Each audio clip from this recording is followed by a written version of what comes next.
విజయవాడ ప్రజల కష్టాలను చూసి గుండె తరుక్కుపోతుంది.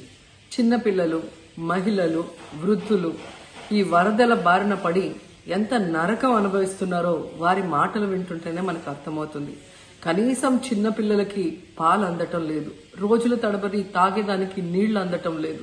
ఈరోజు ఎంతమంది వరదల్లో కొట్టుకుపోయారో అర్థం కాని పరిస్థితుల్లో అందరూ కూడా బాధపడుతూ ఏడుస్తూ ఉన్నారు. నిజంగా ప్రజలు ఇన్ని కష్టాలు పడటానికి, ఇంతమంది ప్రాణాలు పోవటానికి ఈ రాష్ట్ర ప్రభుత్వం కారణం కాదని నేను అడుగుతున్నాను. ముఖ్యంగా మంత్రుల విహారయాత్రలు, హాలిడేస్ ఎంజాయ్ చేయడంలో ఉన్న చిత్తశుద్ధి రాష్ట్ర ప్రజల మీద లేదు అని నేను గట్టిగా చెప్పగలను. ఇదేదో నేను విమర్శించడానికి చెప్పటం లేదు. 28వ తేదీనే 30వ తేదీలో వర్షాలు రాబోతున్నాయని చెప్పి వాతావరణం సమాచారం ఇవ్వటం జరిగింది ప్రభుత్వానికి. అయినా కూడా ముఖ్యమంత్రి గాని, మంత్రులు గాని ఎటువంటి సమీక్షలు చేయకుండా, ప్రజల్ని అప్రమత్తం చేయకుండా నిర్లక్ష్యం వహించడం వల్లే ఈరోజు ఇన్ని లక్షల మంది వరద నీళ్ళల్లో మునిగిపోయారు. ఇంతమంది ప్రాణాలు పోగొట్టుకున్నారు. ఎంతమంది తిండి లేక, కరెంటు లేక, తాగునీళ్లు లేక, పసిబిడ్డలకి పాలు లేక ఎంత అవస్థలు పడుతున్నారో మనం అందరం కూడా గమనిస్తున్నాం. చంద్రబాబు నాయుడు గారి ఇంటికి 3 కిలోమీటర్ల దూరంలోనే ఇంత పెద్ద విపత్తు జరిగినా ప్రజల్ని కాపాడలేకపోయారు అంటే ఇది రాష్ట్ర ప్రభుత్వం, రాష్ట్ర ముఖ్యమంత్రి వైఫల్యం కాదని నేను అడుగుతున్నా.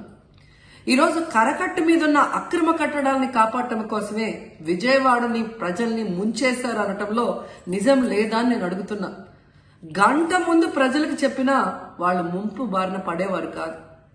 వాళ్ళని అప్రమత్తం చేసి ఒక సేఫ్ అయిన ప్లేస్కి పంపించున్నా ఈరోజు ఇన్ని లక్షల మంది, దాదాపుగా 3 లక్షల మందికి పైగా 4 రోజుల పాటు కరెంటు లేకుండా, తిండి లేకుండా, చిన్న బిడ్డలకి పాలు లేకుండా ఈ విధంగా నీళ్లలో మునిగి అవస్థలు పడాల్సిన అవసరం లేదు. దురదృష్టం ఏంటంటే ఈ రాష్ట్ర ముఖ్యమంత్రి నుంచి మంత్రుల వరకు ఎప్పుడు ఫ్రైడే వస్తుందా, ఎప్పుడు హైదరాబాద్కి వెళ్దామా, లేదా ఎప్పుడు విహారయాత్రలకు వెళ్దామా అని ప్లాన్ చేసుకోవడంలోనే చిత్తశుద్ధిగా ఉన్నారనేది ఈ 5 రోజులు మీరు చూస్తే మీకే అర్థమవుతుంది. 30వ తేదీ భారీ వర్షాలు వస్తాయని ముఖ్యమంత్రి గారికి, మంత్రులకి 28వ తేదీనే వాతావరణ శాఖ సమాచారం అందించినా ఎటువంటి సమీక్షలు లేదు, ఎటువంటి ముందస్తు జాగ్రత్తలు లేదు, ప్రజల్ని కాపాడాలన్న చిత్తశుద్ధి లేదు అనేది స్పష్టంగా అర్థమవుతుంది. ఎందుకంటే ఈ రోజుటి వరకు 4-5 రోజులు ప్రజలకి తిండి అందించడంలో ఈ ప్రభుత్వం విఫలమైంది. కనీసం ఇది జరిగినప్పుడు సీఎం గారు పనిచేయట్లేదు, వయసు అయిపోయింది. డిప్యూటీ సీఎం గారు, పంచాయతీరాజ్ శాఖ మంత్రి గారు కనీసం తన శాఖను అప్రమత్తం చేసి ప్రజల్ని కాపాడాల్సిన బాధ్యత ఉన్నా ఈ రోజు 5 రోజుల వరకు ఆయన అసలు విజయవాడ వైపే రాలేదు. ఇక ఆ కాన్స్టిట్యున్సీ ఎమ్మెల్యే ప్లస్ రాష్ట్ర మంత్రి లోకేష్ గారు మొత్తం మునిగిపోయి మంగళగిరి, విజయవాడ అలల్లాడిపోతుంటే ఆయన హైదరాబాద్ లో ఎంజాయ్ చేస్తున్నారు. ఇక హోంమంత్రి గారు తెలిసిన సంగతే. ఇక మున్సిపల్ శాఖ మంత్రి నారాయణ గారు ఈరోజు విజయవాడని ముంచేసింది ఈ మున్సిపల్ శాఖ నిర్లక్ష్యం కాదని నేను అడుగుతున్నా. ప్రజల్ని సురక్షిత ప్రాంతాలకు తరలించే విధంగా ఈ నారాయణ గారు రివ్యూ చేయకపోవటం వల్ల ఈరోజు లక్షలాది మంది నీళ్లలో మునిగిపోయారు. వాళ్ళందరూ కూడా ప్రభుత్వం ఎప్పుడు కాపాడుతుందా అని ఎదురు చూస్తున్నారు. అయినా వీళ్ళకి పట్టింపు లేదు. ఇక రామానాయుడు గారు ఇరిగేషన్ మంత్రి, కనీసం ముందస్తు రివ్యూలు లేదు. కనీసం వరదలు వచ్చి ప్రజలు మునిగిపోతుంటే బోట్లను కూడా కొనుగోలు చేసో రెంట్కి తీసుకొని ఆ ప్రజల్ని తరలించే కార్యక్రమం ఆయన కూడా చేయలేదు. ఇక ఎప్పుడు వరదలు వచ్చినా, భారీ వర్షాలు వచ్చినా ముఖ్యమైన శాఖ రెవెన్యూ శాఖ. అనగాన సత్యప్రసాద్ గారు ఈయన విహారయాత్రలో ఎంజాయ్ చేస్తున్నాడు. కనీసం పునరావాస కేంద్రాలు ఏర్పాటు చేయాలి, మరి ఆ ప్రజలకి పాలు, తిండి అన్ని అందించాల్సిన బాధ్యత ఉన్నా ఏం పట్టించుకోలేదు. సో ఈ విధంగా చంద్రబాబు నాయుడు గారి దగ్గర నుంచి మంత్రులంతా కూడా ప్రజల్ని గాలికి వదిలేసి ఎలా నిర్లక్ష్యం వహిస్తున్నారో చూడండి. ఇప్పటికైనా వాళ్ళు కళ్ళు తెరిచి ప్రజల్ని కాపాడండి అని చేతులెత్తి నమస్కరిస్తున్నా. గతంలో జగనన్న ఏ విధంగా వాలంటీర్ వ్యవస్థ ద్వారా, సచివాలయ వ్యవస్థ ద్వారా ప్రజలకి ఏం కావాలన్నా ఇమీడియట్ గా వాళ్ళకి అందుబాటులోకి తీసుకెళ్లటమే కాకుండా ఏదైనా ప్రకృతి వైపరీత్యం వచ్చినప్పుడు వెంటనే వాళ్ళని సురక్షితంగా కాపాడే విధంగా ఈ సచివాలయ వాలంటీర్ వ్యవస్థని ఉపయోగించుకోండి. జగనన్న మీద కక్షతో ఆ వ్యవస్థల్ని నాశనం చేయడం వల్లే ఈ రోజు ప్రజలకు ఎవరు ఏం అందించలేకపోతున్నారని తెలుసుకోండి. అండ్ ఈరోజు జగనన్న విజన్ ఉన్న నాయకుడు, ప్రజల్ని ప్రేమించే నాయకుడని మరోసారి రుజువు చేసుకున్నారు. ఆయన కట్టించిన ప్రొటెక్షన్ వాళ్ళు లేకపోతే ఇంకా 1,50,000 పైగా కుటుంబాలు మునిగిపోయే ప్రమాదం ఉండేది.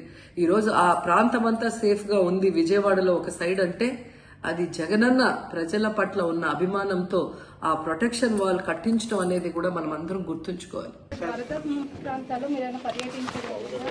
అంటే ఇది ముందు రోజే అనుకున్నాను. యాక్చువల్గా ఇది మా దృష్టికి ఏంటంటే ముందు 1వ తారీఖు అనుకున్నప్పుడు అందరూ ఏమన్నారంటే మీరు వస్తే ఇది మాకు ఈ రిలీఫ్ ఆపరేషన్స్కి ఇబ్బంది అయిపోద్ది, మాకు దయచేసి మీరు ఈ రిలీఫ్ ఆపరేషన్ మీరు అడ్డం అయిపోతారని చెప్పేసి వారి సూచన మేరకు నేను ఆగిపోవాల్సి వచ్చింది.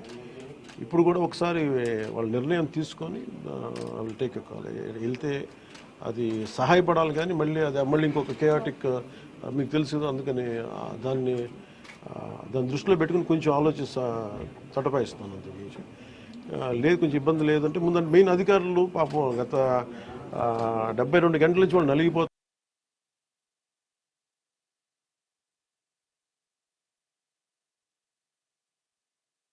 అని చెప్పి నేను దాన్ని దృష్టిలో పెట్టుకొని నేను స్వయంగా పర్యవేక్షిస్తున్నాను.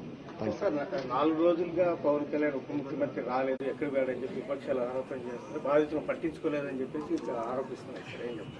ఫిజికల్గా మీకు కనిపించడం పద్ధతి అంటే వాళ్ళు ఏమనుకుంటారంటే నేను బోట్ వేసుకొని రెస్క్యూ చేయడం కుదరదు కదా, బాధ్యతలు లేకుండా ఎందుకు ఉంటాం, అది ఏంటంటే అనాలి కాబట్టి అంటమే తప్ప. ఎంటైర్ మీరు చూస్తే మా పిఆర్ మెషినరీ, మన పిఆర్ పంచాయతీరాజ్ మెషినరీ మొత్తం ఎంటైర్ వర్క్ చేస్తాం మా సైడ్ నుంచి. అట్లేం కాదు సార్, ధైర్యం చెప్పడానికి కూడా రాలేదని చెప్పేసి వాళ్ళు ఆరోపణ చేస్తున్నారు కదా, అది నేను అట్లా అనుకోవట్లేదు. అంటే ఏమైపోతుంది, ధైర్యం చెప్పడానికి వెళ్ళి ఒక్కసారి మీద పడ్డారు అనుకోండి, పరిస్థితులు ఎలా ఉంటాయంటే ఇప్పుడు నేను మొన్న పింఛా డ్యామ్ దీనికి వెళ్ళాను. నేను వెళ్ళి సహాయ కార్యక్రమం అంటే నేను ఒక ప్రత్యేకమైన పరిస్థితిలో ఉన్నాను, అది మీరు అర్థం చేసుకోవాలి. ఇప్పుడు నేను వెళ్ళి కూర్చుంటే వెళ్ళిపోదంటే రెస్క్యూ ఆపరేషన్స్కి ఇబ్బంది కలగకూడదన్న ఒకటే నన్ను ఆ సూచన ఒకటి నన్ను ఆపినాను, అంతమించి వేరే అనుకోలేదు.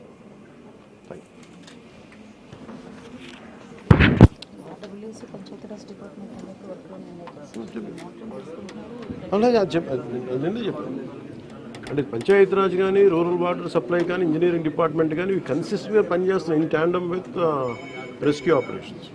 సో దాన్ని కూడా మీరు దృష్టిలో పెట్టాలి. సార్, హైదరాబాద్ తరహాలో ఇక్కడ చెరువులు అవన్నీ కబ్జాలు అవుతున్నాయి కదా, వాటి విషయంగా ఏమైనా మీ గవర్నమెంట్ దృష్టి పెట్టింది?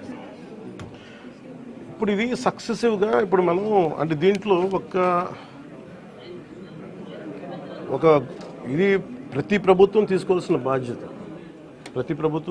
బాధ్యత ఇది. ఇప్పుడు దీంట్లో ఆల్రెడీ చెరువుల్లో కొంచెం నాలాల్లో కట్టేసినవి ఉంటాయి.